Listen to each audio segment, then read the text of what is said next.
Marie-Madeleine Davy a publié plusieurs livres sur la vie intérieure. Elle a aussi dirigé l'Encyclopédie des mystiques, 4 volumes parus chez Segers. Elle est interviewée chez elle à Paris par Marcel Brisebois. Marie-Madeleine Davy, vous avez écrit un bouquin intitulé L'homme intérieur et ses métamorphoses. J'aimerais que vous nous parliez précisément de vos métamorphoses. Et d'abord, quelle a été pour vous l'importance de vos études sur la philosophie, la pensée médiévale?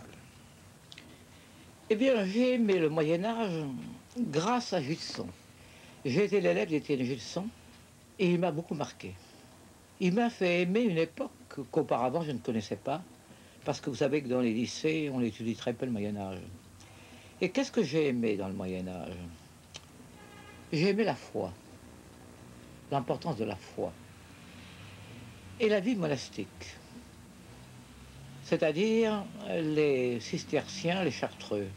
Je connais moins les bénédictins. Mais les chartreux et cisterciens m'ont intéressé au plus haut point. Pourquoi? Parce que la chose la plus extraordinaire, la plus extravagante, la plus rare, c'est qu'il existe des hommes, peut-être un petit nombre, pas tous les chartreux, pas tous les cisterciens, auxquels Dieu suffit. C'est-à-dire que je pense que le cœur de l'homme est tellement dans la multiplicité, est tellement dans la dispersion, que penser qu'il y a des hommes qui cherchent l'absolu, auxquels Dieu suffit à leur cœur, m'apparaît extraordinaire. Et c'est pourquoi j'ai aimé le Moyen-Âge. Mais vous avez aimé le Moyen-Âge, vous l'avez aimé parce qu'il y avait des hommes de foi et des chartreux, comme vous venez de nous dire, mais vous-même, vous êtes un professeur, une femme qui vit dans le monde, qui a eu des engagements très temporels. Vous n'avez jamais été tenté de devenir vous-même? Non. Jamais. Non, parce que je ne pourrais jamais vivre dans un groupe, quel qu'il soit. Je ne suis inféodé à aucun groupe. Et pourtant, vous faites l'éloge de la communauté. Où je fais l'éloge de la communauté, mais en pensant que la plupart des êtres seraient médiocres s'ils n'avaient pas l'émulation de la communauté. Si vous voulez, c'est comme les enfants qui vont en classe. Ils ont besoin d'émulation. Puis, il y a des enfants qui travaillent par correspondance. C'est souvent désastreux. Je n'éprouve pas le besoin de la communauté, parce que dans la communauté, il m'apparaît y avoir un certain racisme. Comme dirait Simone Veil, qui est morte en 1943, nous, il y a le nous. Et j'ai horreur du nous. J'ai horreur de quelque chose qui est encerclé, qui est enfermé. J'ai horreur, si vous voulez, du ghetto. Et dans une communauté, il y a des lois, il y a un enseignement. Il faut suivre ces lois, il faut suivre cet enseignement. Je n'aurais été absolument incapable. Peut-être par privation, sans doute par manque, mais je n'ai pas assez de force pour pouvoir être dans une communauté et vivre d'une façon profonde. Je vous donne un exemple. Quand je vais chez des amis, de passage, quand je fais des conférences, par exemple en province, à l'étranger, je demande toujours d'être logé à l'hôtel. Parce que si je loge chez quelqu'un, je ne supporte pas. Je suis indépendant, c'est une maladie, c'est ma maladie. Est-ce une qualité, est-ce un défaut, je n'en sais rien. Je ne me le demande pas. Je suis comme ça. Je ne peux pas vivre déterminé par des lois. Vous faites l'éloge de la foi et pourtant vous faites aussi la critique des religions. Oui, parce que je pense que c'est indépendant. Voici ce que je crois. Et je le crois avec Joachim del Flore, et avec Nicolas Berdyaev. C'est que la déité ne change pas, l'homme dans sa profondeur ne change pas, mais les modes d'approche diffèrent. Et il y a une période pour le père, c'est-à-dire pour l'autorité, pour le Dieu qui fait de ses ennemis l'escabeau de ses pieds, pour le Dieu qui parle, qui a de la bienveillance, qui a de l'amour, qui a de la tendresse, mais qui tonne, qui a des colères. Puis il y a après l'époque du Christ. Il y a l'époque du Christ qui veut que l'amour soit universel, pas seulement pour le peuple bien-aimé, pas seulement pour Israël. Et ces deux périodes ont un livre, l'Ancien Testament et le Nouveau Testament. Et je crois que nous sommes à une autre époque. Une époque où les religions sont nécessaires pour beaucoup, mais peuvent être un opium pour certains. La religion de l'âme est un opium. Elle est une espèce de superstructure qu'il faut dépasser. Mais vous croyez que ces hommes nouveaux n'auront pas besoin d'aller dans les ashrams ou d'aller dans les monastères, de rencontrer des maîtres comme vous-même, vous en avez rencontré dans votre vie? Vous savez, qu'est-ce que c'est qu'un maître? Qu'est-ce que c'est qu'un gourou? C'est un révélateur. Roger Godel, le docteur Roger Godel, disait, qu'est-ce que fait le maître? Il tend un miroir. Et dans le miroir, l'être se voit. Au fond, ce que je crois, avec la pensée grecque, c'est que dans un ordre profond, on ne peut rien apprendre à quelqu'un. Rien, absolument rien. On ne peut pas dire « j'ai fait du bien à quelqu'un ». C'est un mensonge. On ne fait jamais du bien à quelqu'un. On peut donner un manteau, on peut donner de l'argent. Ça, c'est bien utile. Mais dans la dimension de profondeur, on ne donne rien. On ne communique rien. On peut seulement dire « entre en toi-même ». Entre, pénètre dans ta cellule intérieure, tiens-toi dans ta cellule intérieure, tiens-toi dans le dedans, donne-toi quelques moments de silence, aime la solitude. Mais tout est dans l'être. Le livre, l'écriture sainte, l'écriture sacrée dans l'être. Mais ce qui m'inquiète, n'est-ce pas, c'est la désacralisation. Peut-être, n'est-ce pas, qu'il y a une nouvelle forme de sacré. Peut-être qu'il y a une nouvelle forme d'approche de l'intériorité. Voyez-vous, une chose qui m'étonne chez les jeunes gens et les jeunes filles que je vois, et j'en vois beaucoup, c'est le manque de culture. Il n'y a plus de culture. On lit des ouvrages faciles, on n'entre plus vraiment dans sa dimension de profondeur, de vérité, d'authenticité. On aime les ouvrages faciles de lecture, qui parlent de tout et de rien, d'une façon superficielle. Mais ça n'a pas tellement d'importance. Ce qui m'inquiète cependant, c'est de voir que les chrétiens, les jeunes gens ou les hommes, les adultes, ne connaissent absolument rien des pères du désert, des pères de l'Église, des auteurs authentiques. On lit des petits bouquins actuels qui sont sans intérêt.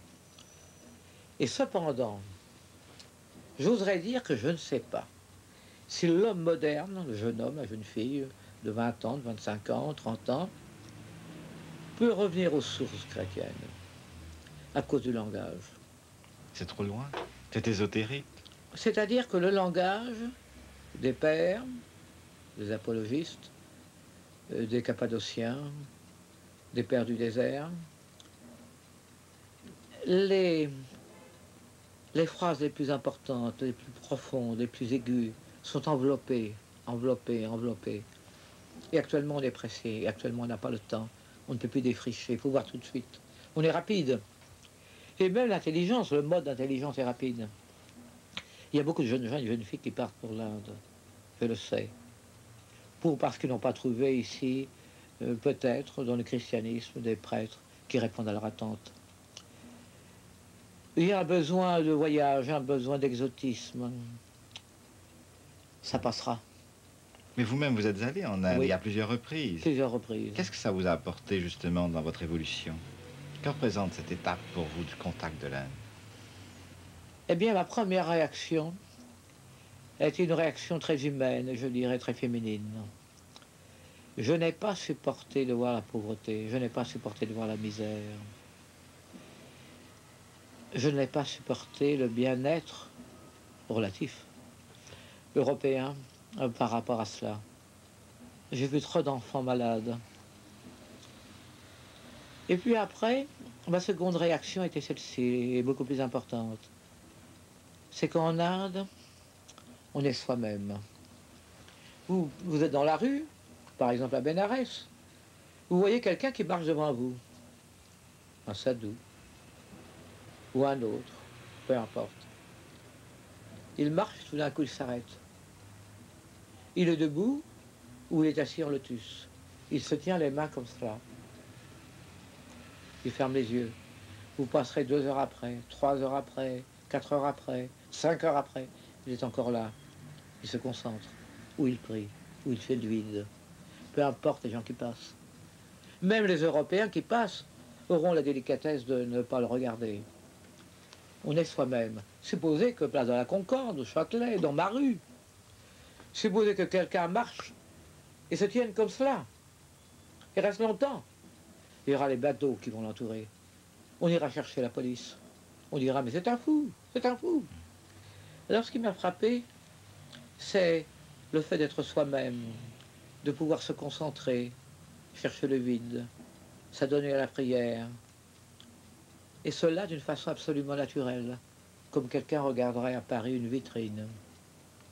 Vous avez cherché vous-même à rencontrer des gourous, à vous donner un gourou? Je n'ai pas cherché à me donner un gourou, mais j'ai rencontré des gourous. J'avais d'abord connu à Paris Siddhartha, puis j'ai connu Krishna Menon, non pas l'homme politique, mais l'homme religieux, enfin le métaphysicien qui est mort maintenant. Ce qui m'a gêné, c'est l'entourage. C'est la dévotion pour le gourou. Ça m'a un peu gêné. Mais j'ai rapporté quelque chose de l'Inde et je compte y retourner cet hiver, l'hiver prochain. Cela m'a donné quelque chose. Moins par les rencontres que par la liberté de la vue, de la beauté du paysage. Quelque chose d'extraordinaire, l'inhabitué. Voyez-vous, je crois que le malheur pour nous, pour moi, française, c'est que nous sommes habitués à un pays, à un langage, à un mode d'approche. Nous croupissons dans nos habitudes. Tandis que quand on va en Inde, c'est l'exil. C'est autre chose. Alors cela m'aide au point de vue intérieur. Cela me rappelle que l'homme est un exilé, que la patrie, elle n'est pas sur la terre. Cela m'aide. Puis cela m'aide au point de vue unité des êtres. Comprendre que les hommes de l'Inde, que les Japonais sont mes frères au même degré qu'un Français. N'auriez-vous pas eu l'intention de demeurer en Inde? Je pense par exemple, vous venez d'écrire une biographie de Don Leceau, n'est-ce pas, qui a choisi de vivre là-bas et de se faire indien. Vous-même, vous n'avez jamais été tenté d'une expérience pareille? Non, je ne serais pas tenté. Je vais vous dire pourquoi. Je comprends l'expérience d'Henri Leceau. Il était au petit séminaire, il est breton, un pays très dévot, d'une famille très cléricale. Ensuite, il est entré au petit séminaire, au grand séminaire. Il est entré à Kergonan, à l'abbaye des Bénédictins. Il a reçu un enseignement thomiste. Thomiste. C'est-à-dire scolastique. Alors, quand il est allé en Inde, l'Inde lui a révélé un christianisme, en passant par la métaphysique des Upanishads. Un christianisme qu'il n'avait jamais connu, qu'il n'avait jamais vécu. Il avait vécu, il avait obéi à un supérieur. Il a rencontré un Ramana Maharshi et d'autres. Et au fond, qu'est-ce que lui a révélé Ramana Maharshi? C'est qu'il est possible d'avoir une robe de moine, bénédictin ou sannyasi, et que le cœur ne soit pas moine. Au fond, c'est la théorie des pères du désert, faire le cœur moine. Mais je pense que si Henri Leceau avait connu l'Orient chrétien, davantage les pères du désert, il n'aurait pas eu ce choc de l'Inde. L'Inde lui a révélé la dimension de profondeur. Et alors après, il a eu un passage très difficile. Il s'est posé la question, mais est-ce que je dois rester dans l'Église? Est-ce que je dois rester chrétien? Et la conclusion était que oui. Il lui a fallu le détour des Upanishads. Il lui a fallu le détour par la vie de l'Inde pour retrouver un vrai christianisme. Mais mon cas est absolument différent. Je n'ai pas été dans les séminaires, et pour cause. J'ai vécu très librement. Et ma recherche a été plutôt une recherche personnelle à travers des amis. Quelqu'un comme Nicolas Berdyaev a énormément compté pour moi. Je voulais justement que vous nous en parliez. C'était un homme de feu. C'était un homme de lumière. Et voyez-vous, il se passait ceci. Quand on allait chez lui, on avait l'impression d'être un autre être, un autre homme, une autre femme. Il avait cette chose extraordinaire, très rare chez les êtres, extrêmement rare. C'est de hausser l'être à un niveau profond. Il le haussait, il le modifiait, il le changeait. Je dirais, on arrivait avec sa faiblesse, avec sa misère, avec sa pauvreté. Il vous faisait fleurir. Et je me souviens que devant lui, on se sentait intelligent. Chose extrêmement rare. On se sentait intelligent. Ce n'était pas un homme qui vous brimait. Ce n'était pas un homme qui, avec son intelligence supérieure, la qualité de son langage, sa profondeur, vous amenuisait. Non, il vous exauçait. Il était une montagne. Il vous faisait faire l'ascension. Et je me souviens, quand on le quittait, on avait, tout du moins moi, j'avais une certaine tristesse, détresse, inquiétude. Quand je reprenais l'autobus pour revenir, je sentais que l'intelligence me quittait, que le langage me quittait, que la dimension de compréhension me quittait.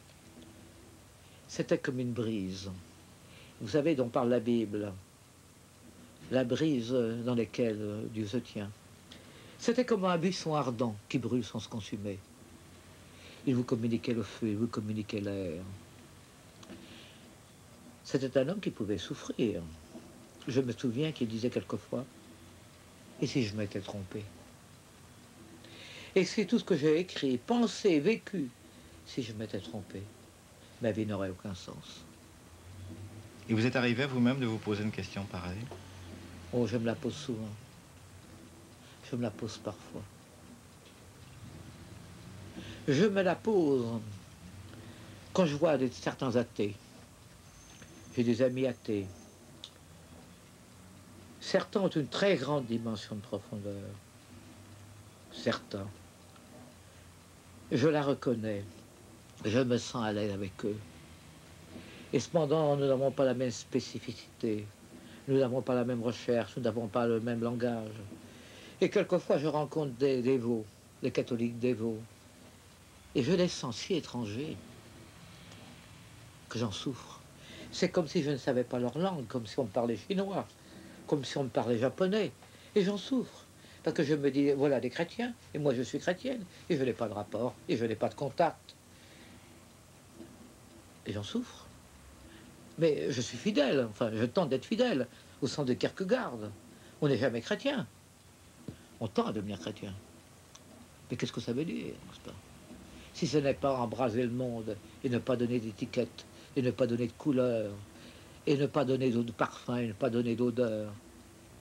Berdyaev était orthodoxe, tout en pensant que l'orthodoxie, comme l'Église catholique, avait commis beaucoup d'erreurs.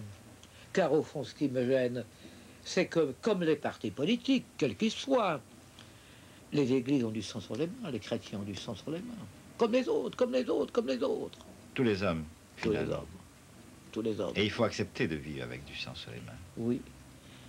Mais je rêve d'un homme pur, d'un homme authentiquement pur, qui récuserait cela, qui laisserait les os s'exprimer comme ils sont, avec leurs tripes, avec leur âme, avec la fine pointe de l'âme, l'esprit.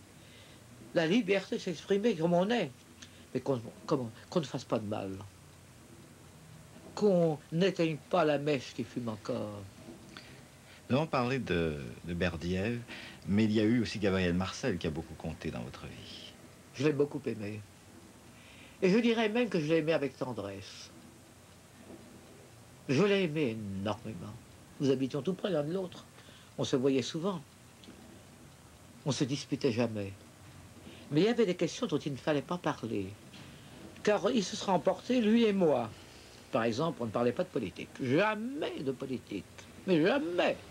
Et quand l'un commençait, en raison des événements qui pouvaient changer quelque chose, l'autre faisait un petit signe pour montrer que c'était interdit. Je l'ai beaucoup aimé parce qu'il était très humain. Extraordinairement humain. Il était simple, il était direct. Il aimait voyager. Et moi, j'aime les êtres qui voyagent. Les êtres du terroir, les indigènes, toujours indigènes, me fatiguent, me lassent. Il avait une très grande dimension métaphysique. Puis il aimait la musique. Et là, il était d'une simplicité extrême. Sa femme, quand elle était vivante, l'accompagnait au piano. Et il chantait avec sa petite voix, une petite voix. Vous savez, c'était un homme tout petit.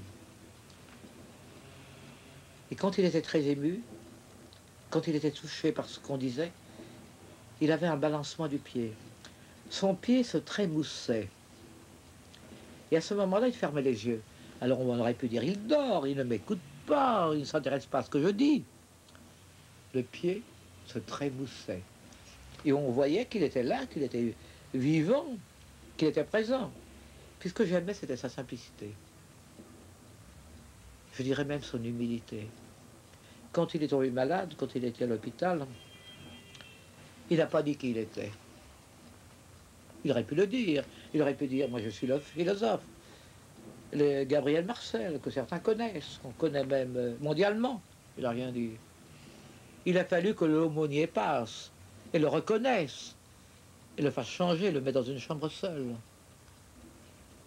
Cette simplicité m'a touché, elle me touche encore.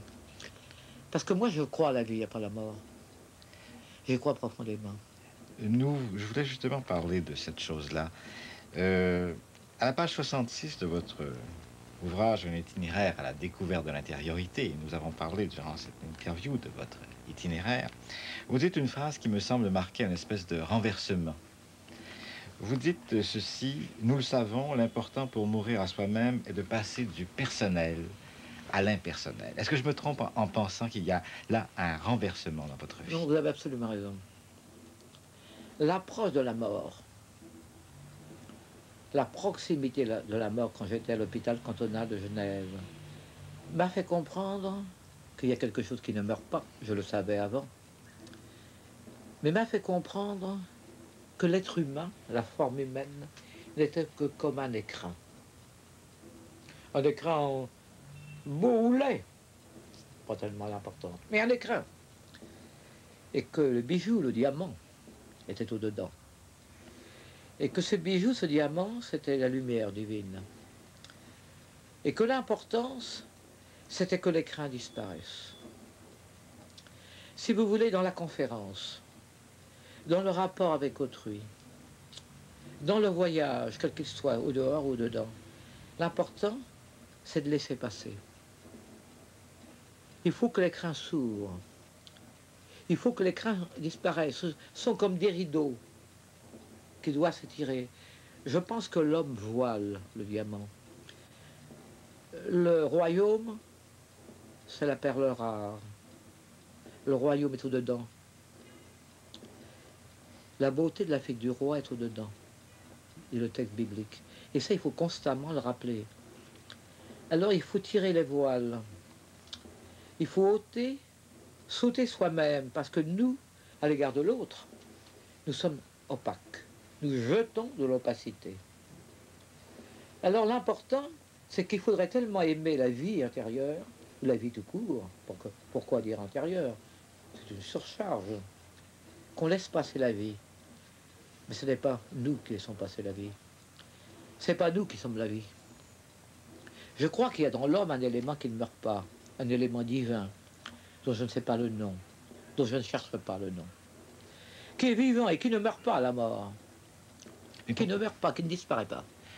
C'est la forme qui disparaît. Mais pourquoi dites-vous impersonnel? Est-ce que précisément pour nous, occidentaux en tout cas, ce qui est fondamental, ce qui est grand, c'est que nous soyons des personnes? Pourquoi appelez-vous à l'impersonnel?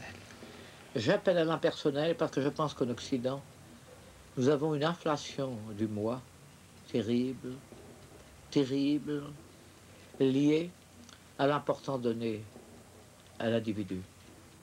Je pense que, comme le dit Valin, qui est professeur à l'Université de Lyon, pour vivre la voie de la connaissance, pour vivre la voie de l'amour,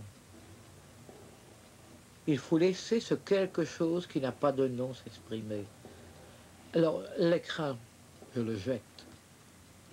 La personne n'a pas tellement d'importance. Ce qu'il faudrait, c'est être présent à la présence. Et laisser passer la présence.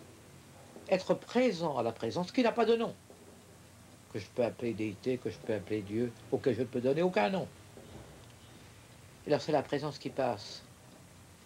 Et ce qui est personnel de moi-même ne peut jeter que de l'opacité, ne peut que voiler, ne peut qu'encombrer, ne peut que jeter des nuages. L'important, c'est que le soleil paraisse, le soleil que je peux appeler le soi. Cela n'a aucune importance, je pense, à un moment donné, le langage. Tout ramener à l'expérience, et quand il y a une expérience de la dimension de profondeur, Quand il y a une expérience de ce soleil, il y a un effacement. La personne s'est dilue. Mais pourquoi alors écrire encore des bouquins, donner des conférences, Eh bien, je vais faire vous des dire, cours? la question est très juste et je me la pose tous les jours. J'attends que les conférences me quittent et que les livres me quittent. Mais je n'oublie pas, en écrivant et en parlant, ce texte de Lao Tzu. Celui qui parle ne sait pas. Celui qui sait ne parle pas. Je le sais, j'en ai une conscience profonde.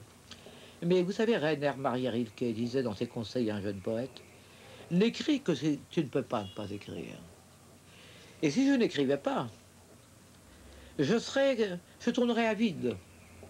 Je ne vois pas comment je vivrais. Et la conférence, qu'est-ce que c'est la conférence? C'est comme dit Bernard de Clairvaux, qui est pour moi un grand ami, Bernard de Clairvaux, du 12e. C'est la citerne qui laisse passer son trop-plein et qui se vide pour recevoir encore. Car si on ne donne pas, si on ne communique pas, on n'évacue pas ce trop-plein. Mais quelqu'un qui serait vraiment contemplatif, un homme qui vivrait dans le désert, il jetterait son trop-plein dans l'espace. Il le jetterait dans la brise, il le jetterait dans le vent. Je n'en suis pas encore là, et j'en ai conscience. Mais je suis certaine que s'il y avait un véritable approfondissement en moi, je n'aurais besoin ni de l'écriture, ni de l'exposé. J'en suis certaine. Marie-Madeleine Davy, je vous remercie. Rappelons que Marie-Madeleine Davy a publié une initiation à la symbolique romane, parue chez Flammarion, L'homme intérieur et ses métamorphoses aux éditions de l'Épi, La connaissance de soi aux presses universitaires de France, Nicolas Berdiaeff, L'homme du 8e jour, chez Flammarion, et Un itinéraire à la découverte de l'intériorité, paru aux éditions de l'Épi.